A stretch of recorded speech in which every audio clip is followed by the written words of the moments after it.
Good morning, everyone, and good evening, everybody. Today is uh, episode 5 for Dhamma Discussion series. Today's talk is going to be what is wisdom and how do we gain it. In Pali, we call wisdom to be Panya. In Sanskrit, in Mahayana, we call it Prajna. Joining with me is Professor Kariyawasam, Tilak Kariyawasam. Uh, he's the Dean of Graduate School at International Buddhist College in Thailand. Appreciate his joining today as well. Thank you, Professor, joining me today too. So, wisdom or panya is a you know is a very buzzword that we can see in the Pali suttas. But before I dig into the Pali, interpretation of wisdom, I would like to talk about a little about the basic differences between the English word wisdom with knowledge and intelligence. Because a lot of people deal with knowledge, intelligence, and wisdom in their normal lives, in modern day life. So we need to start from that point. So first, knowledge is theoretical or practical understanding of a particular subject. Let's say someone is good at a certain subject, or someone wants to study a certain specific subject. One has to study, one has to acquire a certain knowledge on a certain subject. That we know knowledge. Maybe someone may study two subjects, but at the end, it's always knowledge. And then intelligence simply means one's potential to acquire that knowledge. So even someone studies a particular subject, but it doesn't make sure that that person is acquiring the whole knowledge of that knowledge. So one's potential to acquire and apply that particular knowledge. Let's say in knowledge, one studies the theoretical and practical aspects of a particular subject, and in intelligence, one acquires and applies that particular specific knowledge into whatever the situations. And we know in the psychology and other subjects, people talk about emotional intelligence, social intelligence, and different types of intelligence. And I know that sometimes people use IQ levels. They can test one's intelligence. So it looks like that is something acquired. In wisdom, you can test a wise person, in a moment. So that's why they give IQ tests. So they test your IQ. I don't know what does IQ stand for. Looks like it could be intellectual quota. Um, so anyways, so in intelligence, what we know is acquiring and applying the knowledge. And but in wisdom is the ability. I mean, this is from a secular interpretation. Wisdom is the ability to determine the truth. The truth. So truth is kind of an ethical subject, and validity and validating of accumulated knowledge. Now, in neither intelligence nor knowledge, knowledge is being validated.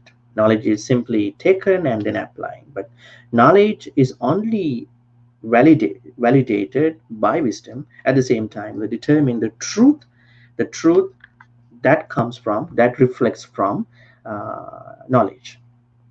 So that's kind of a basic interpretation between knowledge, intelligence, and wisdom. And if you Google these three words, there are a bunch of interpretations and confusions too. But in brief, these are the generic interpretations of knowledge, intelligence, and wisdom. And we also know that intelligence and wisdom can cross paths. That means they are not too different. Now I turn to wisdom in the Buddhist teachings. So we call it Panya in Theravada Buddhism and Prajna in Mahayana Buddhism. In Theravada Buddhism, we know in order to someone to be disciplined, one has to follow three specific areas of discipline: Sila, Samadhi, and Panya. Sila is virtue, Samadhi is concentration, Panya is wisdom. Looks like it's kind of a gradual disciplinary process.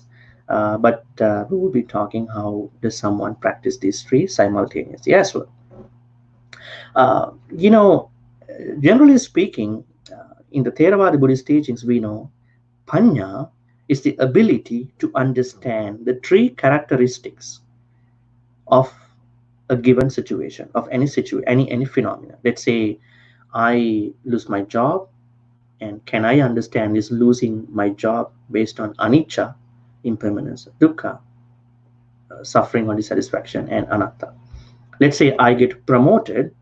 Can I understand this promotion that is for me with anicca, dukkha, and anatta? So basically, if someone can put the three understandings, the three characteristics of understandings into any situation, phenomenon, that is the basic and main wisdom in the Theravada Buddhist teachings. When you go into Mahayana, we know they add another perspective into Panya called Shunyata, emptiness. And they say they accept anicca, they accept dukkha, they accept anatta, but also they add onto the list Shunyata, emptiness. So at the end, we can have anything. It's nothing. And they also talk about the in Theravada we talk about the Puggala Nairatma, emptiness of the individuals, but Mahayana, schools talk about Dharma Nairatma. Even the elements we call by Dhamma, they are also, empty, or what we call not self.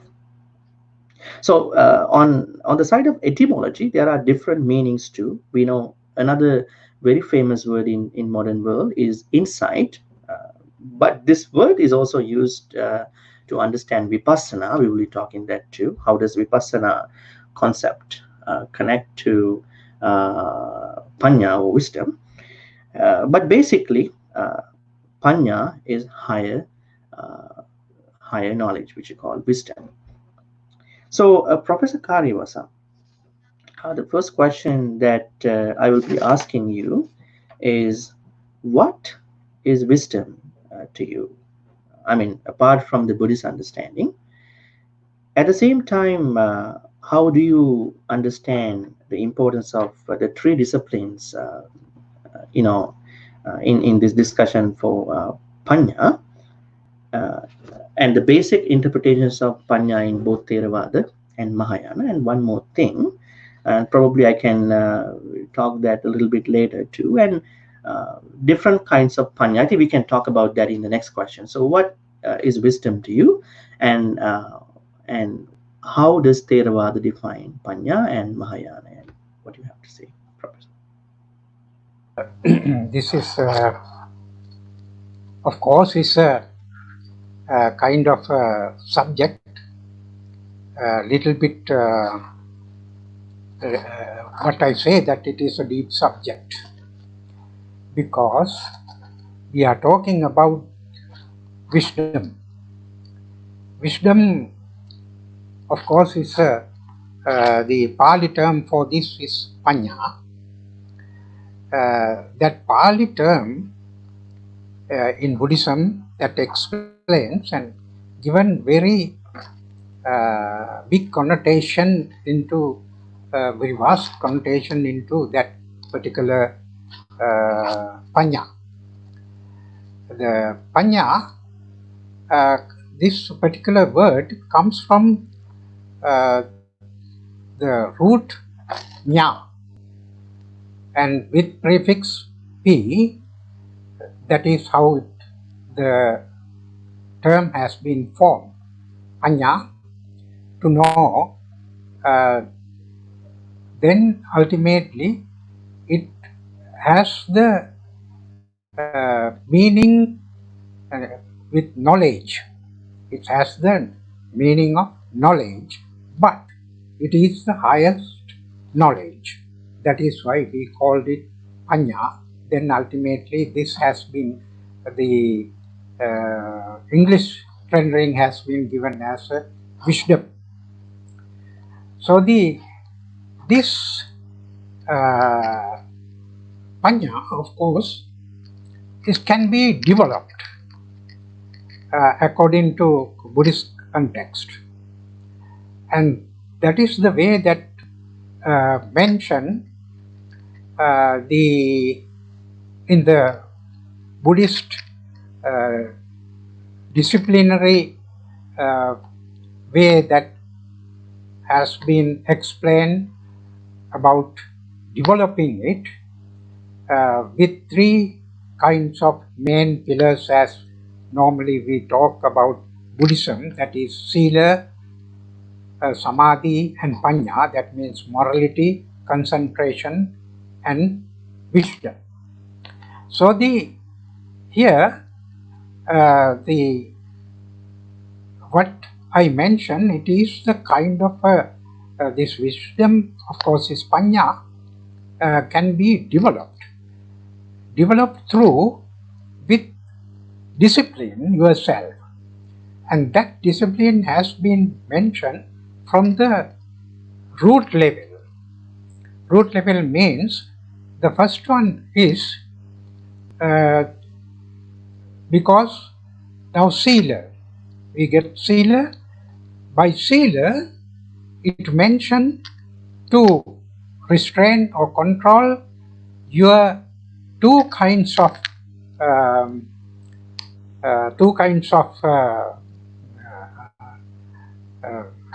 indriyas. That means actually our verbal and the physical. And physically, by these two, normally that and we are going to engage in wrong activities. Now physically, that we are doing so many wrong things, and stealing, killing and sexual misconduct, those are the three major wrong activities that we are engaged in physically.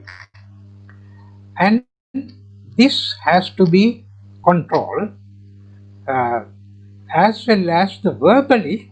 Normally we, by the words, and we use the lying, slandering and harsh words and so on. This is four kinds of words.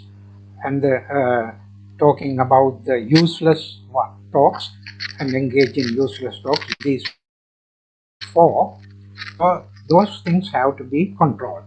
So that is the first thing. Then by controlling that, then it is easy to control the mind, because when we do something, because this has the psychological impact on this. Because now, for example, first of all, we think something to do wrong. Then first of all, it comes from the mind, but we are putting into work into by the way of physical and verbal. So then when we control these two first, then of course easy to control the mind. So that is the kind of a psychological way that has been given in Buddhism. So then mind means the mind control means that because we are really our ideas, various kinds of mentalities, what we call the ideas, the wrong ideas and right ideas, everything which comes to our mind, when those things come to our mind and we put into practice or to work, we are trying to work according to that. Normally that is the way. The command is coming from the mind, then put into work in a different way. So first of all, that trying to control the easiest method. Those are the easiest, means the two things, physical and verbal. When it is controlled, then easy to control mind. The mind is the one really producing the mentalities. This is the kind of a way that has been mentioned to develop our Panya, because once these two things control, it is a very big kind of abilities growing in the mind, it mentioned. Because now, for example, even the according to the Buddhist way, that can when we the Sila part really mentioned that once you fulfill the Sila, that means then you are really collecting lot of merits, as well as that merit means here the very big force, mental force. That mental force develops by controlling these physical and verbal activities, the wrong activities. When we control that, and the kind of force which is growing within the mind. So then, that's how the mind has been really to develop. That is why it's mentioned in Buddhism also. Now, if fulfills the sila, it gives lot of benefit too for the development of the samadhi. Samadhi means the concentration. So that is how it has been mentioned there. So then the still we are just talking about this Panna. Panna, just I really open about the Buddhist way of how it really explains. And but the talking about this particular word again, I like to go a little bit, because this is a kind of a word which has been the cognitive implications. Now, for example, this Panna word comes from the similar kind of mental mentalities. Now, for example, it's sanya and vijnana and panna. This is the kind of three cognitives. Now, sanya means then we get some kind of now it's mentioned we really recognize the colors. That is how given in the scriptures. But not only that, any kind of recognition, what we call this sanya. Sanya is the kind of which always can get wrong also. It can be distorted sanya. The Pali term has been mentioned in vipallasa sanya or viparayasa sanya. Sanya really gives a different kind of way, understanding. So then ultimately people are get into wrong ways because of when the sanya get wrong. So that is sanya normally, which mentioned as one kind of a cognitive activity there. Then the other one is vijnana. Vijnana, of course, and we understand about the feelings ourselves. And when we get any kind of feelings, that is it comes to vijnana. So so that is what we say that, and we know it. We know through the feelings. So then that is these two then develops into that panna. This is how sanya, vijnana and panna. In the Visuddhimagga, in order to explain this, has given very good simile. That simile is that when a coin is given to a child, which is not really a very developed elderly child, but anyway, the infant-like child, and thinking that something valuable, that is like sanya.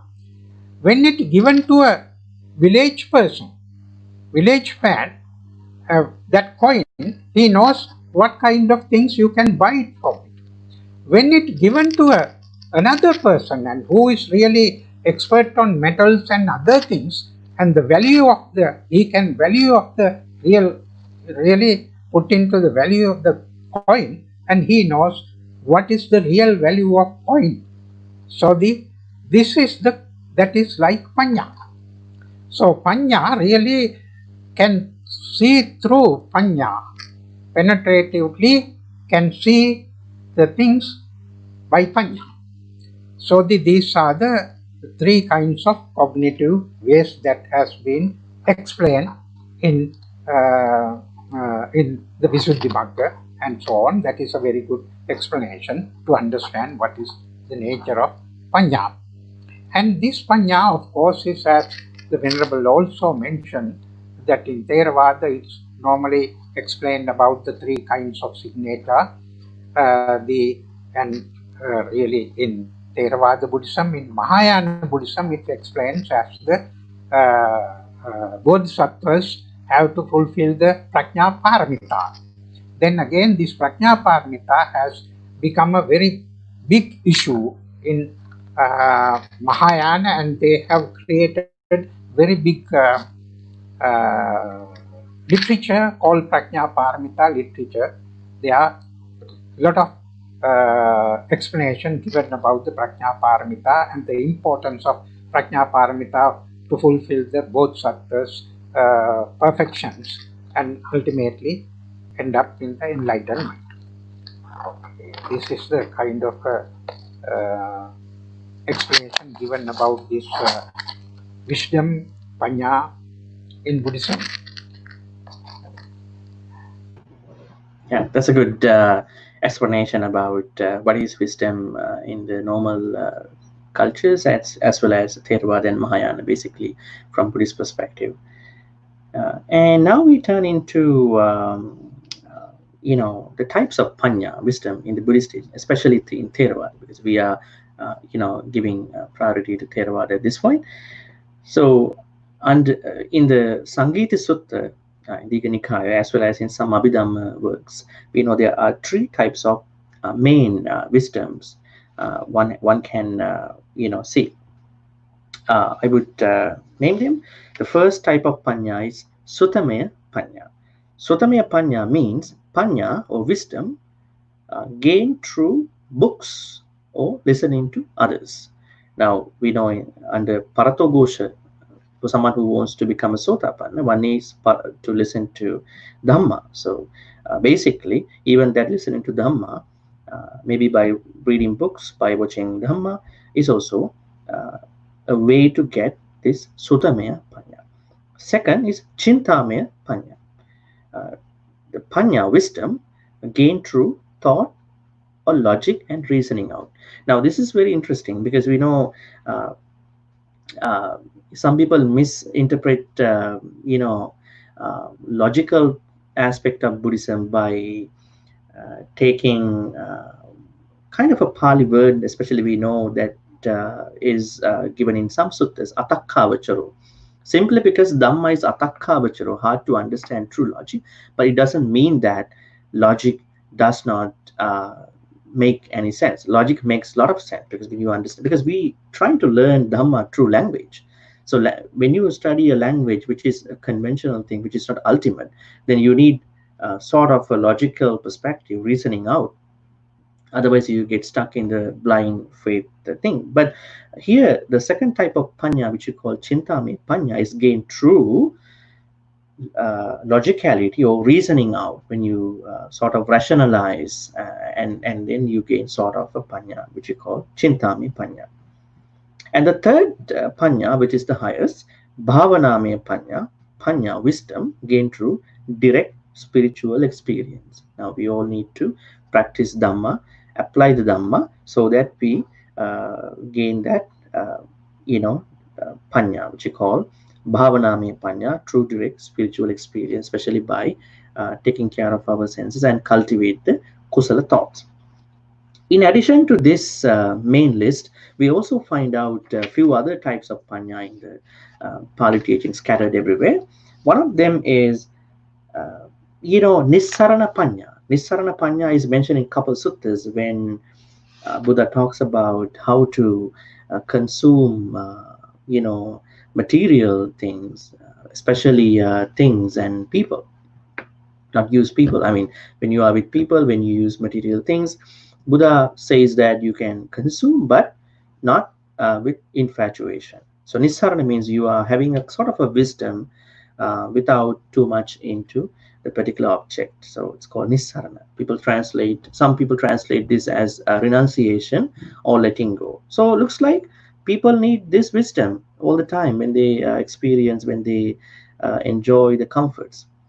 Also, another type of panya we know, there's no particular Pali word, I guess, we know in Sanskrit, stanochita panya. So, a practical wisdom depending on the situation.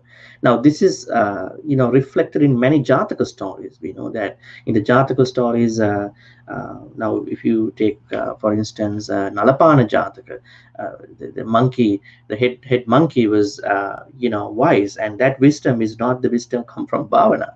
That wisdom is a situational wisdom. That monkey knew that there is a sort of a demon in the river, so we should not risk our life. So that's kind of a timely situational wisdom. I think we all need that, because although we have Nisarana Panya, all the other sort of Panya, but if we do not have this practical situational wisdom, we might be in trouble. So that's another type of Panya.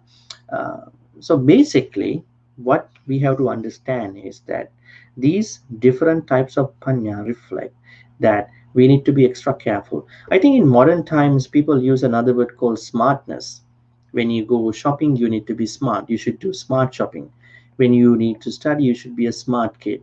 So you should be smart. I don't know what's the ethical aspect of being smart, because people don't talk about the ethical aspect of the smartness. That means you can be smart to do, I don't know, I mean, bad things too. So, but we should find out the ethical dimension of the smartness too. We have to be sort of smart. Situation, because situational, that word is not that much used. And also, when it comes to practical wisdom, we also know that our practical wisdom should consist of appropriate judgment. Although we know Buddhism is trying to teach us don't be judgmental, not to be judgmental. We have to be non-judgmental. But when you are trying to make a wise decision, you need to be sort of putting your appropriate judgment, and also a broad understanding of situation. So if that is a situation, you are trying to be broad-minded in deciding what to do, what not to do, and also a greater compassion towards other beings. Now, sometimes people want to be knowledgeable, intelligent, but they can do harm to other people. That's when the Buddhist Panya says that no, we have to be ethical in our wisdom. It's not destroying other people.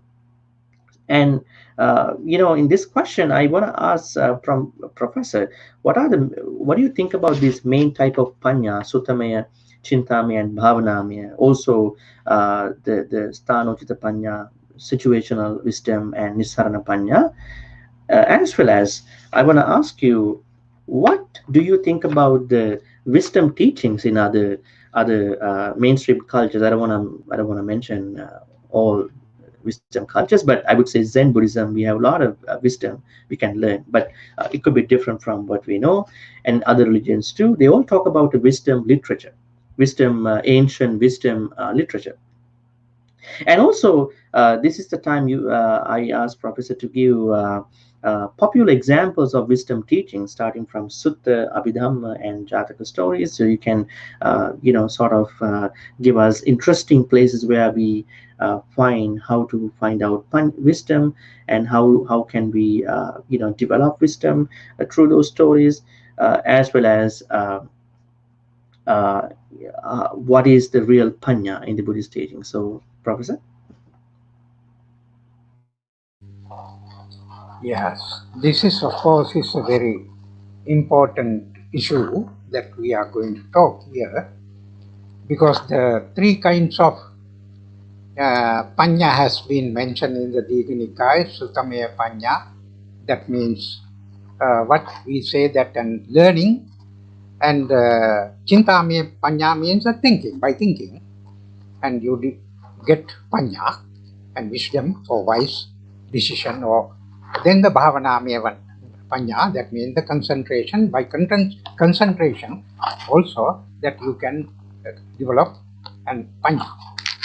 So here Sutamaya Panya and Chintamaya Panya, these two mainly comes into the worldly, that as Venerable just mentioned about everything that is smartness of the smart shopping and that kind of way, the doing things and taking decision, and this is of course falls into this first two. First two means the first one is Sutamaya, and we learn subjects, and through those subjects also we are developing our Panya. Now, for example,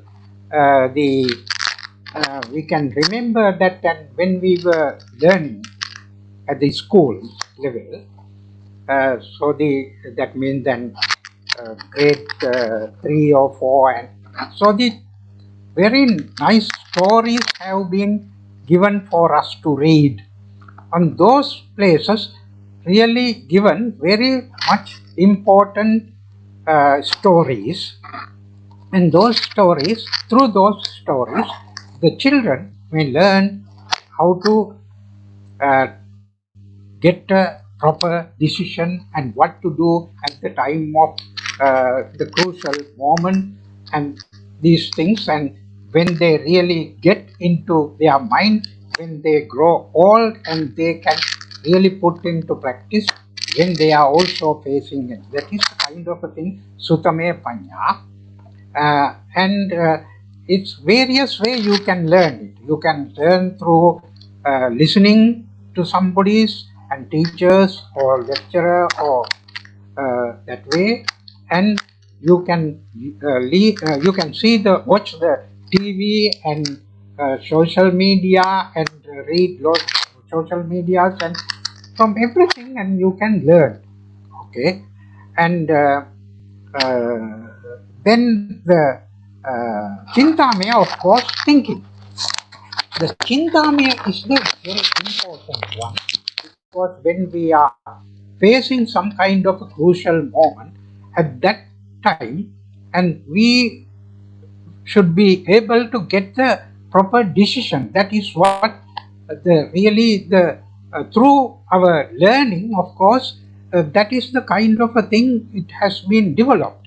Now, for example, some of the subjects we teach to children, those are, of course, is they when they grow old, they forget those subjects, but they learn through those things some kind of experience to use at the time of a crucial moments. And whenever they wanted to get some kind of a decision at that time, and they may get the proper decision because of through that those things what they have learned by listening and so on, by reading and so on. This is the way the Chintamaya and Sutamaya, these two things are connected together. Now, for example, the Chintamaya, I can give you one very good example. The Bodhisattva, it has been explained in the scriptures. The Bodhisattva, when he was in the household life at home, and he thought about the Nibbana, whether the Nibbana is there or not, because at that time he did not have anything about the knowledge about the Nibbana. So then he thought about, because of he knew that and we are born, because when we are born, because of we are born, and all the troubles come to us. So then, so the whole everybody, that is the same thing, because they are born into this world because of that birth, and they fall into every troubles, and they face into every troubles. They have to accept it because they are born. Now, then he wanted to find out the way out. Then he thought whether Nibbana or, that means the completely stopping, not to be born. Is there anything that kind of a thing which is called Nibbana? That is how Nibbana he found out. Then he thought it this way. He used the inference. That is the logical way that the Venerable just little while ago explained about. Some people criticize about the logics because of the Buddhism used the Atakkavachara. No. It is used, Atakkavachara means some kind of concepts, in Buddhism really about Nirvana and so on. Those things you cannot prove by mere logical way. That is the kind of a thing that has been mentioned. But our day-to-day life, when we want to get the decisions, and we have to use this inference. That is the main logical point.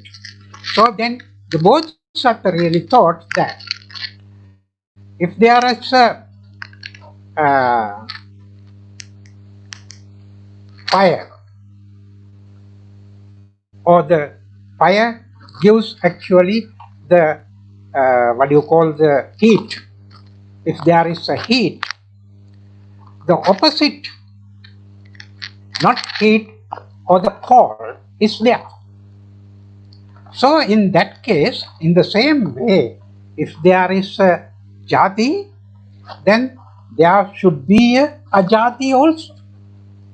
That means that if there is a birth, there is a way that there should be not birth or non-birth.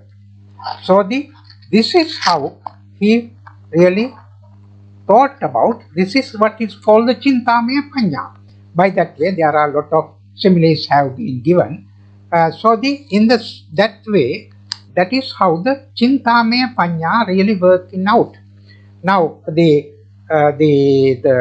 the same way, we also really take some kind of decisions by thinking about this Chintamaya.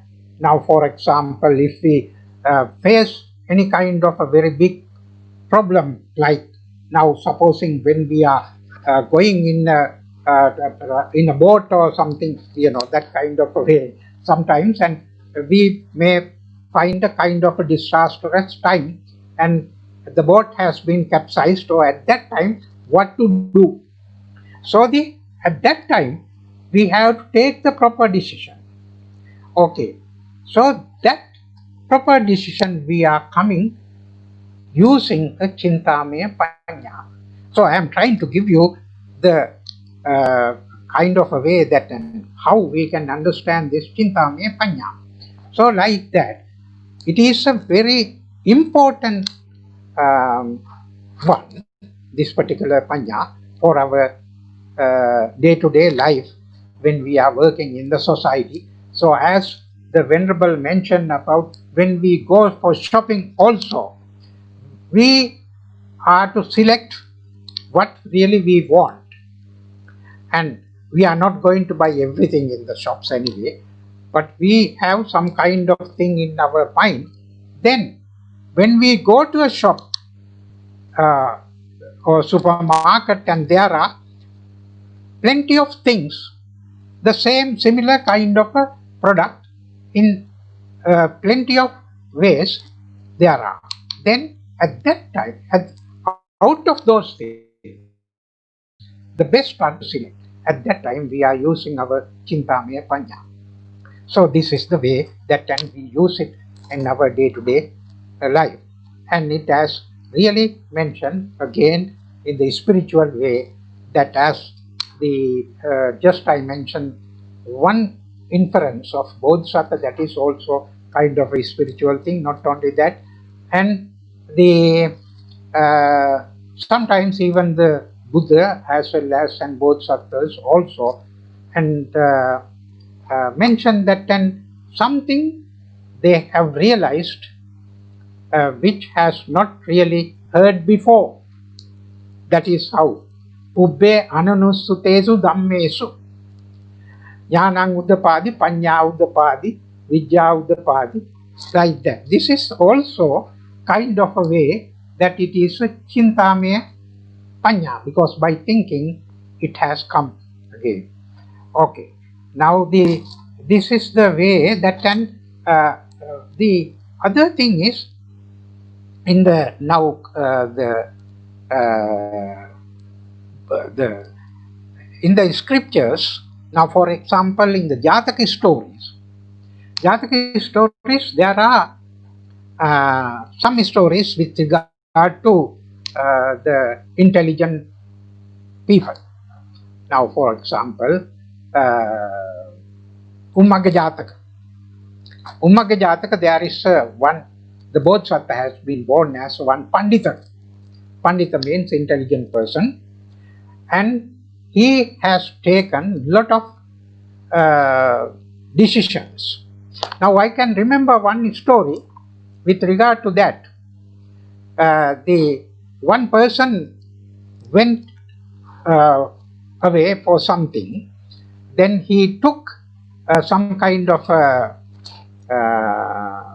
sweet things for his on the way to eat, and in putting in a kind of a bag. That bag is normally on those days not like our bags and cannot zip and lock and things like that. It is a kind of a bag which they hang on their shoulder, and it has open also all the time and can put their hand into that, and that is the way. When he wanted to sleep on the way in the forest, and he put the bag just away somewhere, then he slept a little bit. At that time, one of the serpent got into that, and that serpent was eating that particular kind of sweet things and staying in that nicely in the back. Then one of the it's called the Ruka Devata. Ruka Devata, we just talked and in previous our talks, and sons of deities and who inhabited on the trees. That Devata really gave some kind of indication. If you stay on the road and you are going to die, if you go home, your wife will die. Then that man was thinking, what is that message which came to me from someone? So then he was going, then ultimately he came to a town. Then he heard in that town there is a Pandita. And in that story, Jataka story, Bodhisattva was born as a Pandita. Then ultimately he has put forward to that Pandita his problem, and he heard something like that. Then the Pandita was thinking about, if he stays on the road and he will die, if he goes home, the wife will die. Then he got the point. When he goes home, the wife will get the bag immediately. Wife will put her hand into that bag. So then, that is the way that wife is going to die. So then the Pandita immediately thought there may be somebody, some kind of a serpent or something very poisonous inside. Then he said, immediately put the bag out and get the big sticks and dash onto that bag to see. Then he did the same way in front of a lot of other people were watching, and as he mentioned, the way when he dashed to the bag, the serpent came out. So this is the kind of this is another example for this Chintamaya Panya, then how to get solve the problems by using the Chintamaya Panya in the Jataka stories like that. Anyway, this is the way that can explain about these three things. And the Bhavanamaya Panya, of course, And I must explain that bhavana, panya means through meditation or concentration and to really realize about the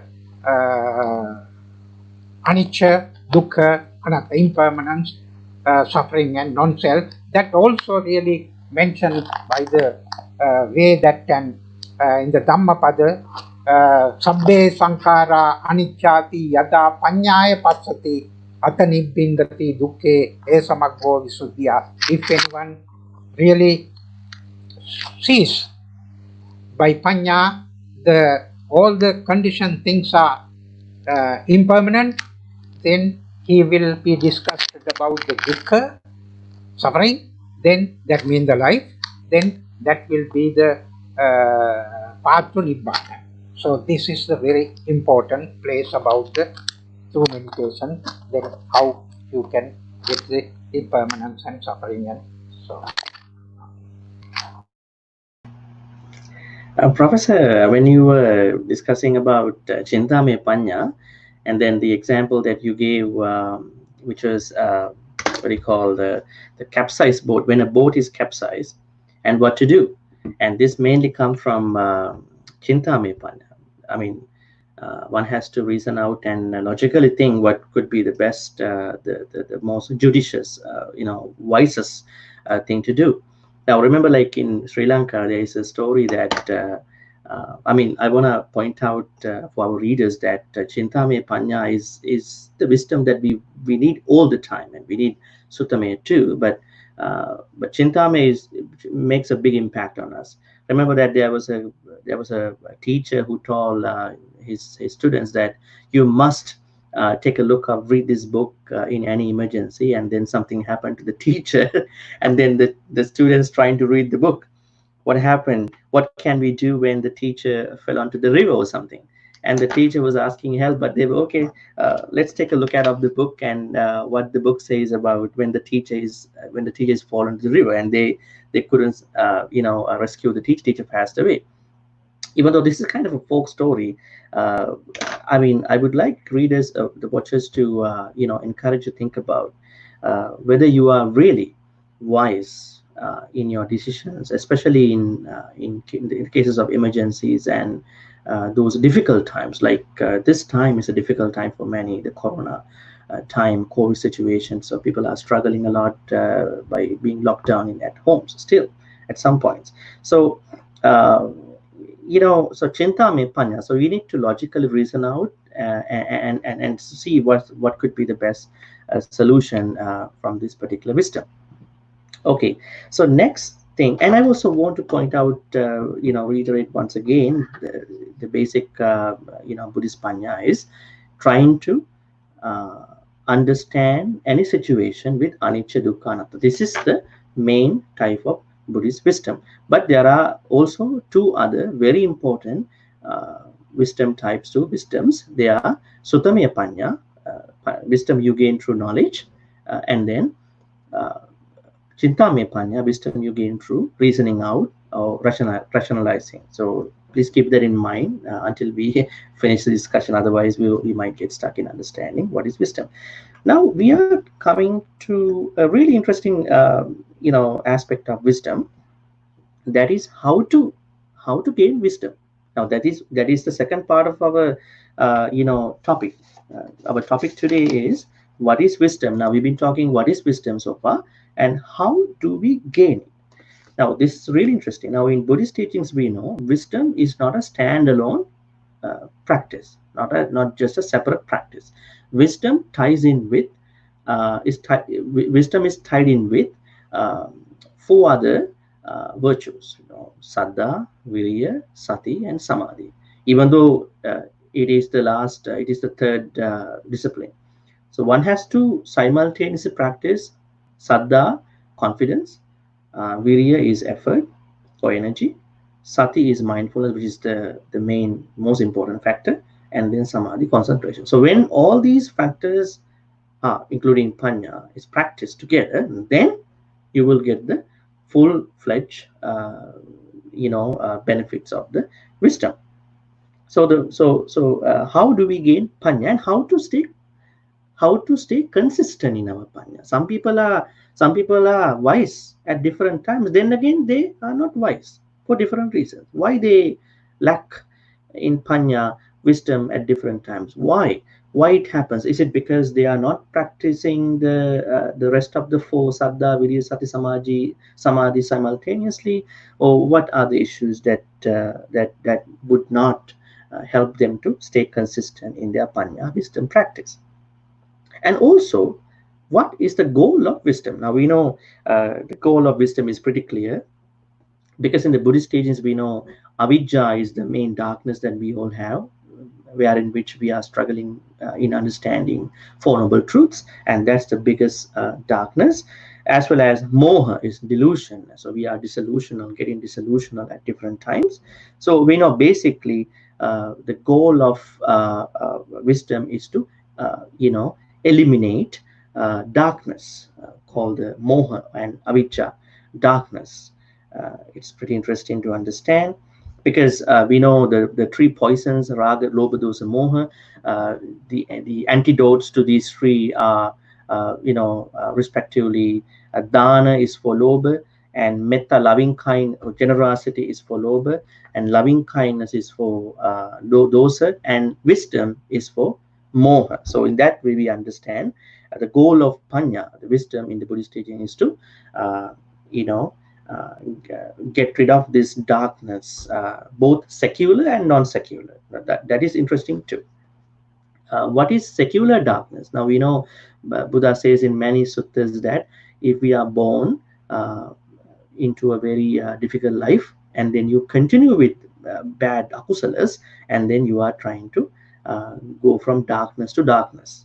But if you understand that this is not good, and I want to practice 10 kusalas, even though you are in darkness, difficult in your normal secular life, then you are going to lightness. And in the same sutta, Buddha says, um, if you are born comfortably, you are enjoying a lot of comforts, and then you know that you are in secular lightness, and then you need to repeat the 10 kusalas so that you are going from lightness, from light to light. So basically, how do you define the secular and transcendental wisdom? How to gain wisdom, how to stay consistent with the wisdom, and you can talk a little bit about the goal of wisdom, as well as the secular and transcendental wisdom. Finally, you can bring up very interesting part of this discussion about what are the issues people face when they lack in wisdom. Now we know, as I said at the beginning, somewhere in the discussion, some people do not possess wisdom at all, but some people they do to a certain extent. But external issues, maybe internal issues, cause them to lack in wisdom, so that they are in trouble. So, Professor, can you share with us, an answer with all that, in your capacity, Professor? This is a very important factor, because how to gain this pancha and how to maintain that pancha. So this is, I would say, that according to Buddhism, it has been given a very important explanation with regard to kind of two faculties what we have. One is called the indriya, the other one is called the power. Indriya means the actually controlling factor, and the power means the force. These two factors within ourselves, mentioned at the very beginning, that means the five things. Those five things, that means the saddha, virya, sati, samadhi, panya. And these five things, one time it's called the indriya, that means the controlling factor, and the other one is the force, bala, it's called power. That is the very important thing naturally given to the human beings. Because these 5 things really make human being into a top positions, as well as, and they can gain things, they can achieve the positions, and so on. And they, but when they achieve those positions, and they can maintain also those positions, and through these 5. Now, the first one is the Saddha.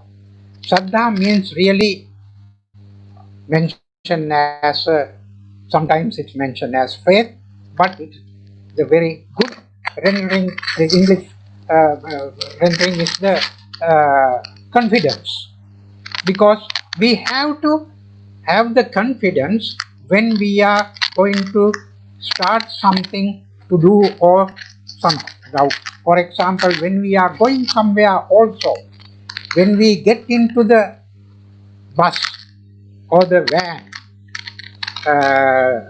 that means in public transport, and we are aiming to travel to some place. So then we have the Saddha on that particular transport system, and they will take us to that question. So that is the kind of a thing which really mentioned as Saddha, faith, or the confidence. We have the confidence when we get into that particular bus and that particular place where we are going for, we go to. So that is the way, the confidence that we have to have. And the other one is the virya. Virya means the effort. When we want to get something, actually we need to have the virya, because in Buddhism that is one factor that really mentions you must have a virya as a human being. Otherwise, you are not going to develop anything in this human life, because virya gives you the very special strength to achieve anything, if you want to achieve anything. Now, for example, and we are facing the examination of that kind of a way, that and by the school children, and they are putting lot of effort to get the pass into that particular examination, because by reading and attending into various kind of classes and so on. So that is the effort. You must put the effort. The virya, sati, and mindfulness. And again, mindfulness is another thing which is very important, because without mindfulness you can't really do that. Mindfulness, samadhi, that again concentration, you must do how to do it, and so on. You must think about it, that is the concentration. And the panna, by that way, and you gain the knowledge, particular knowledge. This is the kind of, and to maintain also the similar things, nothing else.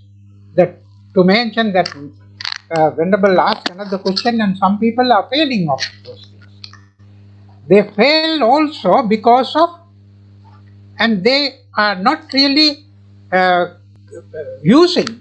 They are this particular kind of what do you call, powers or the indriyas, using it properly. Then once they get a thing, to maintain, to keep it, and they have to use again the same thing. So then they fail to use those things properly. So that is why they fail. So this is the way these things are really working. So these things are very important. Now I will give you one example from the life story of Bodhisattva. We know that Siddhartha Bodhisattva, soon after he renunciated from the from form, he went out from the form, and he went to the some kind of a place, study place, that means how to attain into jhana, that means alara kala, that teacher. Then he was learning how to attain into jhanas. Then ultimately he thought, I should ask from the master, then how far he has gone on this particular kind of a process. that means the meditation, how far he has gone. Then he quietly asked from the teacher, how far you have gone. Then he said, Akinchanyayatana Samapatti. Akinchanyayatana means the third level of the Arupavachara Samapatti. So then at that time, the Bodhisattvas thought, not only Alara Kalama has Saddha, Virya, Sati, Samadhi, Panya. These 5 things. I also have Saddha, Sati, Virya, Samadhi, Panya. So in that case, I should also be able to attain into this particular Samapatti. Then he tried himself for a while, then he attained into that particular Samapatti, then he informed the teacher. So this is the kind of a way that has been really explained in Buddhism, how to attain things by using these 5 things. And again, so this is the kind of issue. The other now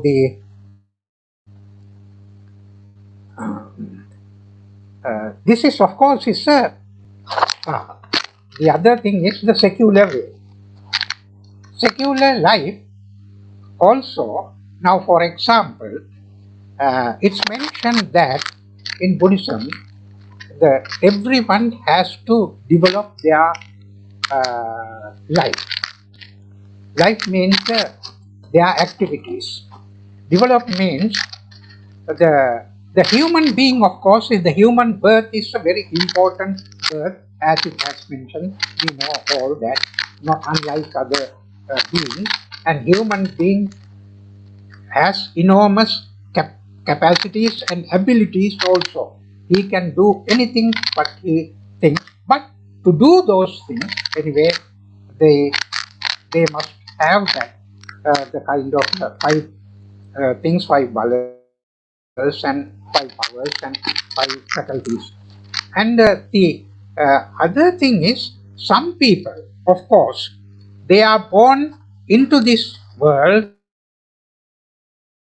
in a good way, very good life. That means that their senses they have the senses, eye, ear, nose, and those things are not really handicapped or anything, but they really do not doing properly, living properly, and they are engaged in wrong activities, and they are trying to find out they are living in a wrong way, because it is most of the people are nowadays are doing something like that, and they want to earn money quickly, and the quick money cannot come in easily, because if you want to earn money, you have to struggle quite a lot.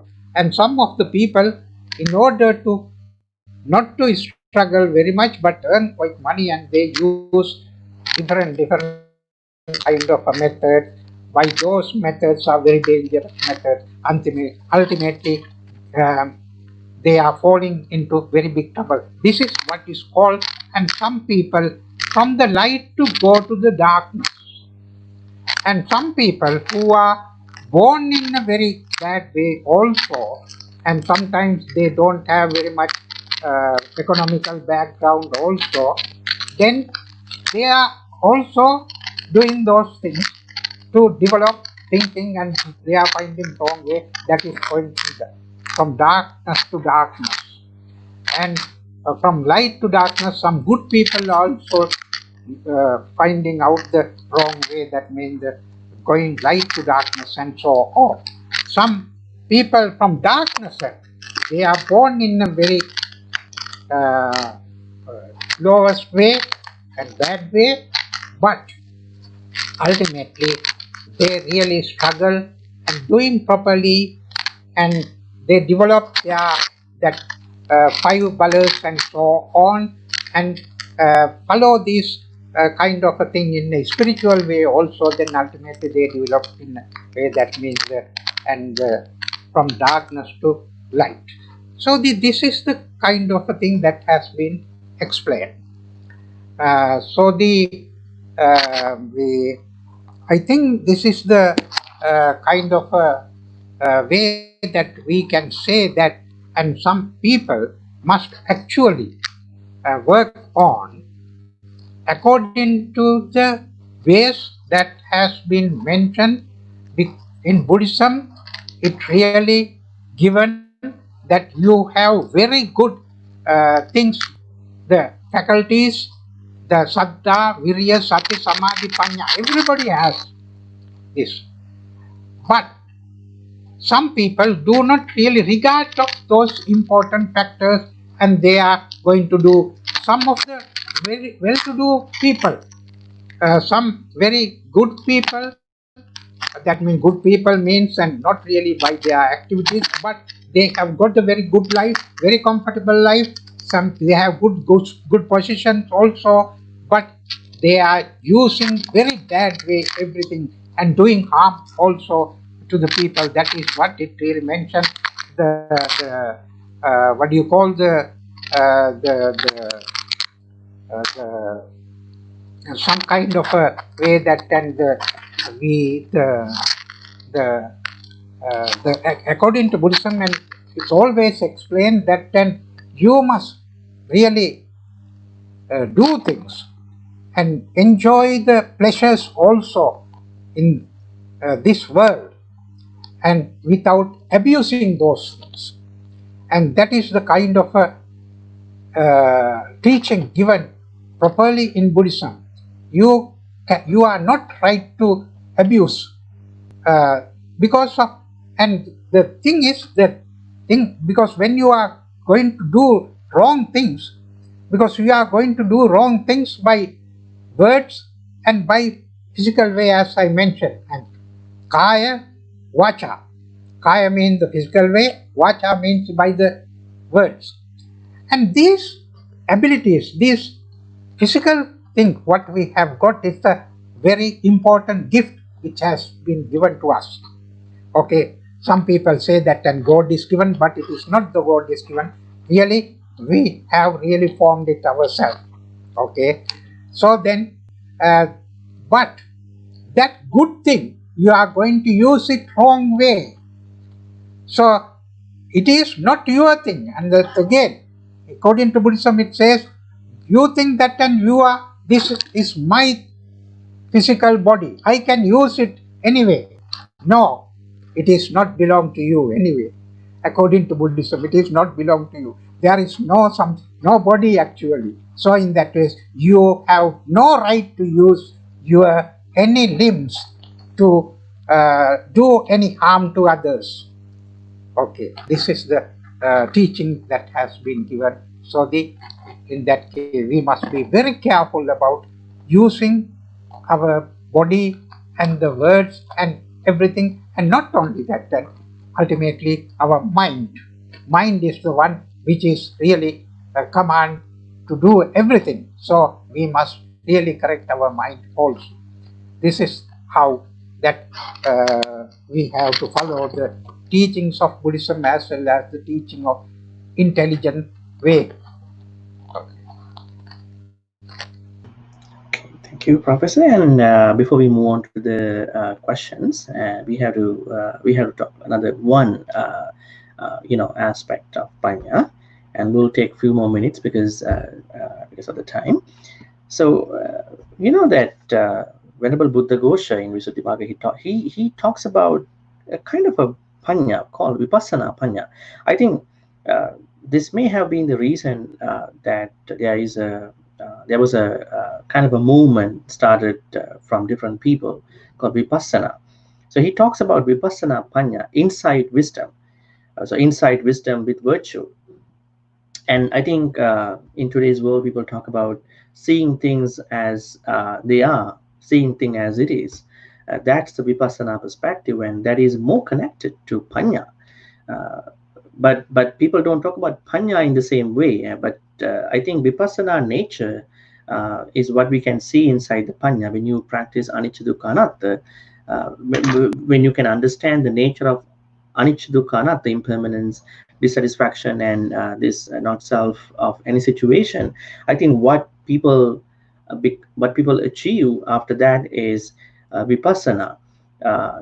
Sort of like seeing things as they are, and they are not trying to use subjective understanding after that.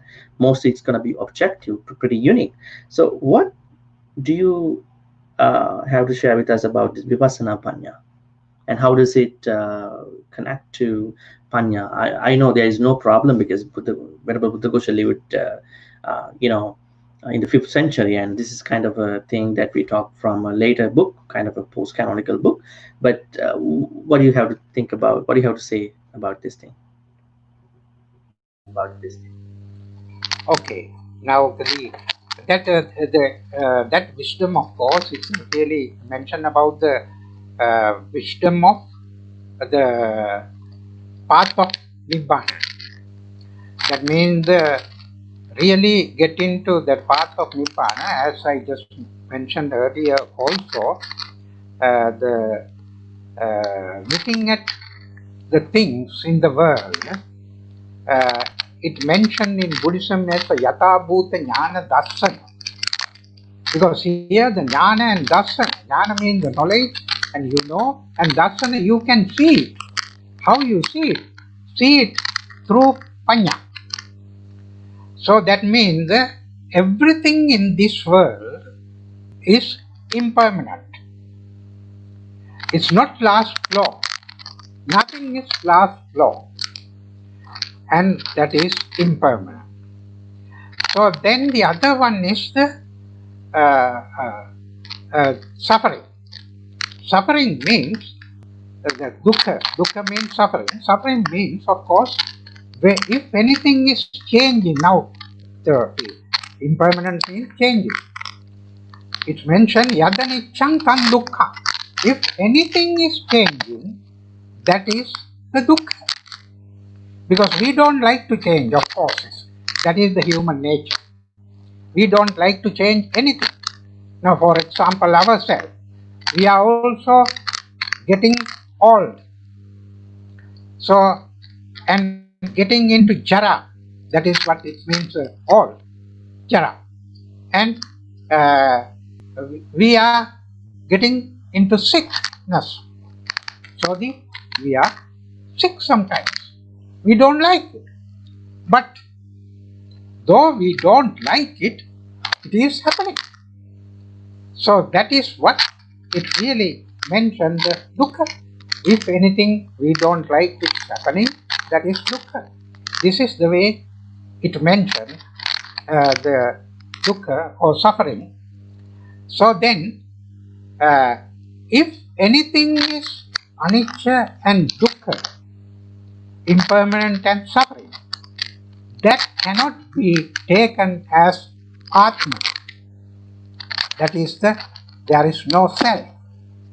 So this is how the really three kinds of existence that in the world, the three kinds of characteristics has been explained. The world, everything belongs to everything. So that is the kind of a thing which has been explained. By that way, when it is really developed and with the concentration, and ultimately that person gets into the kind of a very good spiritual position. That is the first position is called the Sotapanna. Sotapanna. Then the second one is the Sakadagami. Third one is Anagami. Then final is the attaining to enlightenment, Arahant. So this is the kind of way that Visuddhimagga has been explained. But again, in the final way, at the final stage, there is another kind of a panya has been developed. Normally it's mentioned that the Ubbe Nivasanussati Jnana, that means another kind of a knowledge is a important higher knowledge, and to think about the previous existence of yourself. Then the Dibbachaku, that means the thing to know about the existence and other ways and birth and death and everything of other people, then by that way, and he understands about the karma and how these things are working in the samsara and so on, then finally attains into the asavakya jnana, that means the uh, elimination of all the kleshas. Then he attains into arahantship. So this is how that has been explained in the Visuddhimagga.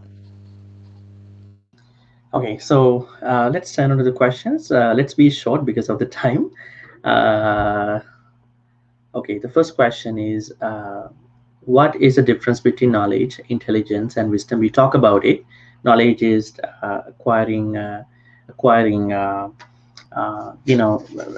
working on one subject, both from theoretical practical understanding of a particular subject, and intelligence is one's potential to acquire and apply knowledge, and wisdom is what we've been talking. In Buddhism, we talk about anicca dukkha anatta, understanding of any situation, as well as suttamaya and chintamaya. Wisdom gained through hearing, as well as reasoning, rationalizing. Okay. Does wisdom in Buddhism come from a previous life? When you see a person of wisdom, does his or her wisdom totally come from a previous life? Professor, you can give a short answer. Okay, this is a very important issue, and some people get really mixed up with these things because we know that, and some of them are really born with so much of intelligence, and they have really have the previous life background, because then they have the previous life, what you call the connection with that. And now recently also in New Zealand, there have been a kind of a young boy, and who could really given any arithmetic problems, mathematical problems. So he can really give the answer within seconds. You see, that kind of a thing, because we must accept that, and previous life influence we have into this life. So in that way, some people develop their intelligence because of, and previous life also they have been intelligent, and that influence is coming into this world. And some people, of course, but again, if you must not think about that, and we don't have previous life the development, so in that case we are really getting any weaknesses and so on, and you must not think like that, because another thing, this is a very big samsara, that means the transmigration, very vast transmigration. We all have been really running over in so many lives, uncountable lives.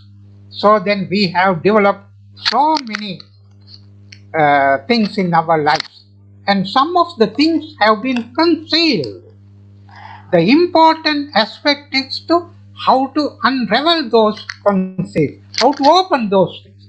To open those things, of course, is the thing that we must do the good things, and we must really engage in good activities, and we must train our mind also to the good manner. Then only those things can unravel. So that is how we must develop ourselves, and thinking about, don't think about that on previous life, and we have nothing. We have so much of things because our uh, in this samsara there is no end, and we cannot really count, and we have collected lot of important what do you call the virtuous things, but those things, because of some other wrong things also we have done, because of those things have been covered. So in that case we must try to unravel every good things.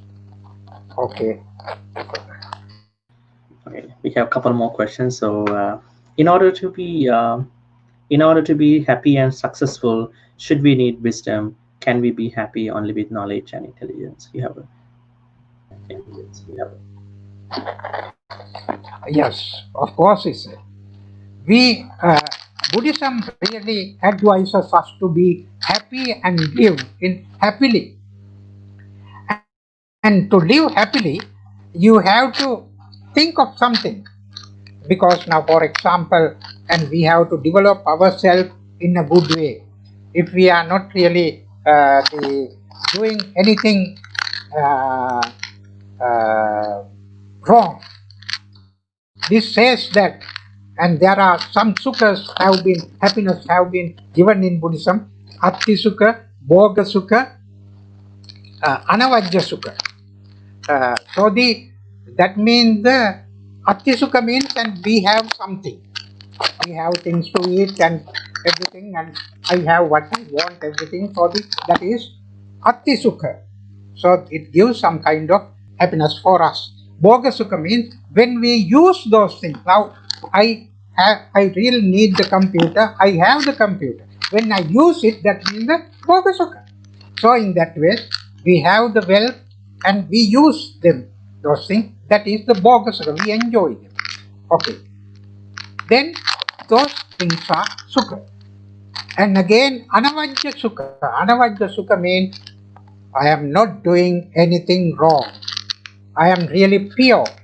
That Sukha really not coming into the clause of that the other two happinesses, not coming into the even 10 of that Anavajja Sukha. Because Anavajja Sukha is the important and the vast and the really the good Sukha. Okay, happiness. Okay, so there are two more questions we have to talk. Brief. Does too much knowledge make us heavy? What is the notion of Buddhism about someone who has a lot of knowledge but no intelligence and wisdom? Okay, another question is linked to this question. So does too much knowledge make us heavy? Mentally. By mind, what is the notion of Buddhism about someone who has a lot of knowledge but no intelligence and wisdom? And I'm linking the next question. Does wisdom make us light? When you have wisdom, you are light. Your mind is so free, calm, relaxed. Is it this lightness we see in enlightened beings like arahants after they attain nibbana? Do they have this lightness and they are not carrying a lot of knowledge at all? I think that arahants and Buddhas carry nothing physically as well as mentally. So you can sort of like give one answer to those two questions, and then we will wrap this up. Okay. Now the last one that we have to talk about, no? Is it the first one? It is mentioned that the someone has wisdom and knowledge, but he is not happy, or that is I forgotten about the question actually. The other. The question is on the screen, Professor. Does knowledge make us heavy? Okay, that's the knowledge not really make us heavy, no? What is the notion of Buddhism about someone who has a lot of knowledge but no intelligence and wisdom? Okay, yes, of course, and some people have the knowledge but wisdom. Of course, this wisdom has to be developed, no? That we have really mentioned about. That means to really develop the wisdom, and we have to engage in the kind of spiritual way to live ourselves, as well as an spiritual kind of concentration, anicca dukkha anatta, because it is mentioned in Buddhism that, and you have to develop this anicca sanya, anatta sanya, asubha sanya, like that. There are a lot of sanyas that you have to develop it in your life. You see, anicca sanya means, and things are getting impermanent, and we have to see it. We have to use ourselves to train ourselves to see these things. Things are getting really the impermanent. So that is very good for our day-to-day life also, because sometimes we are going to fail our things now, our financial situation. Suddenly comes and some kind of a disasters and going to be really bankrupt. At that time, we must be able to be calm and quiet without any depression very much ourselves, and because of that is the way that can we must think, because this is the way, this is the nature of the world, okay, like that, and we must train ourselves. That is why, because some people have the knowledge but no wisdom. That is the kind of a way that we can say that. The other one is, and the nibbana, being after the lightness we see in the enlightened person in that around. Yes, of course. But anyway, that lightness of the arahants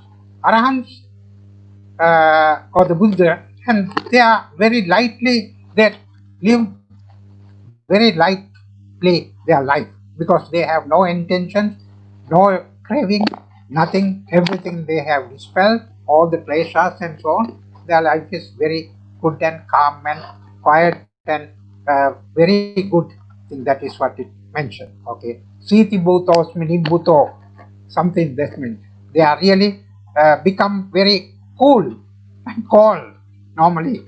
The Nibbhuta person, Nibbhuta means that who has been, that means Arahant is a really person and who lives in the all situation. Okay. Okay, so it's pretty clear that intelligence and knowledge, they are not enough. We need to explore wisdom. We need to be wise. We have to find out every way how we can be wise, both I mean, not only from the Suttamaya side, not only listening but also rationalizing, as well as practicing anicca dukkha anatta into our mentality, so that we're gonna be wise, and so that we will attain nibbana one day. So thank you, Professor, and I think we covered a whole bunch of these wisdom teachings in the Buddhist philosophy, as well as from Mahayana and Theravada and normal literature, normal life teachings. So I want to say thank you, Professor, as well as our people who are watching this discussion for hour and a half. And I want to say that we will be doing another episode 6. It's going to be, what is it that prevents people from living to their full potential? Why people can't live to the best of what they really want to be? It's not from a material side, but from the spiritual satisfactory side, the satisfaction thing, why they can be happy. What are the reasons that hinder, sort of trouble them being happy? So we're going to be talking that, and then we will be letting you know what's our next plan too. Thank you, Professor and the viewers. So I also want to say that may all the good karmas we've been collecting from all these ways by talking Dhamma, discussing Dhamma, help all of us to attain supreme bliss of Nibbana. Sadhu, sadhu, sadhu. Thank you, Professor. Everybody, have a good night. Stay safe.